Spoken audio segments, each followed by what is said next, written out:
Welcome to the PC Error Detective YouTube channel. In today's video, I'll guide you through how to make downloads go to the D drive, step by step. If you find this video helpful, please subscribe to the channel for more troubleshooting tips and detailed guides. Step 1. Open your browser on your computer. This could be Chrome, Edge, or any browser you're using to download files. Step 2. Once the browser is open, look for the three dots, tab, usually found in the top right corner of the browser window. Click on these dots to open a drop-down menu. Step 3. From the drop-down menu, click on Settings. This will take you to the browser's settings page where you can customize various options. Step 4. Scroll down or use the search bar within the settings page to find the download section. Click on it to open the download settings.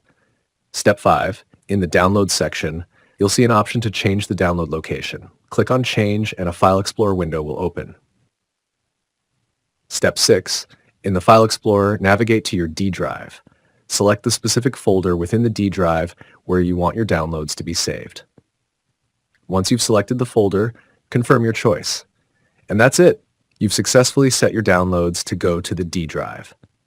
Thanks for watching.